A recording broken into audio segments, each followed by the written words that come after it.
On the premiere of Survivor Guatemala, a grueling 11-mile trek through the thick, unforgiving jungle took its toll on the men of, how do you say the name of that tribe? Nakum? How'd you say it? I said Nakum. Nakum, thank you very much. In the end, it was retired fireman Jim Lynch who became the first castoff, sacrificed to the Mayan gods at tribal council. Survivor's ready. Go! Right, stay right there. Most of the people couldn't read a compass, but you can walk in circles in that stuff if you don't do it right. Everybody coming? Oh. Blake's down. Jim's not doing well. And Bobby John's down. It had some lemon in it.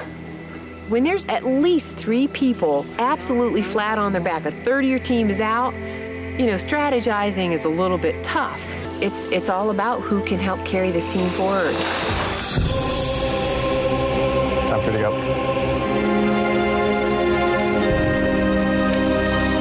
Jim, we hardly got a chance to get to know you last night. Good to see you, sir. Good to see you. Thanks very much. Harry. Now, people who watched last night saw that in the big challenge, they did this whole thing where you had to go out with a boat and then try and bring the boat up. And how did you hurt your arm? When we initially put the boat in the water, I snatched it up maybe a tenth of a second before everybody else, and it just tore that bicep. So you literally tore the muscle in the bicep? Yeah, just tore the muscle loose. You can see, the big hole there. But tried to continue, as best I could, but I'm still operating at 50%. And, just a nasty break is all. You never had a shot. Didn't have a chance.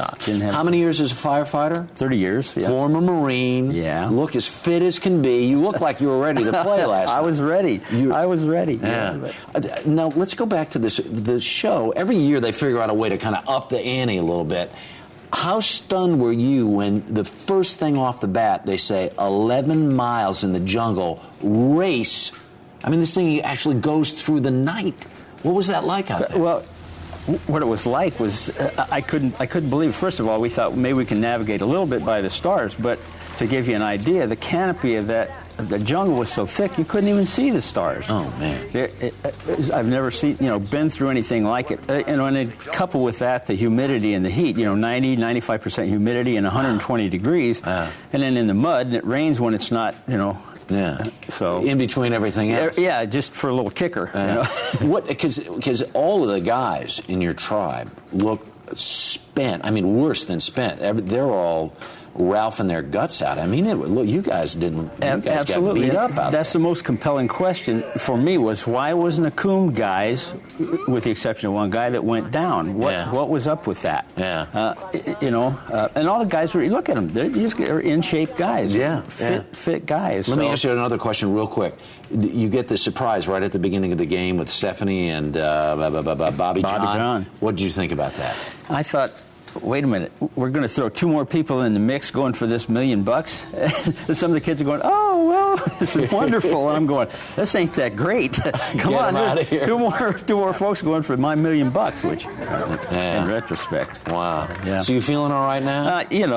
I'm trying to rehab it, but it's really slow, you know. The older we get, the tougher it is to rehab those things. Yeah, there you go. Now, you had a nurse out there with you. Well, actually, she was a nurse practitioner, which is, just a little higher. A little higher than Did that help at all? Doc. Yeah. Well, you don't know. If you don't have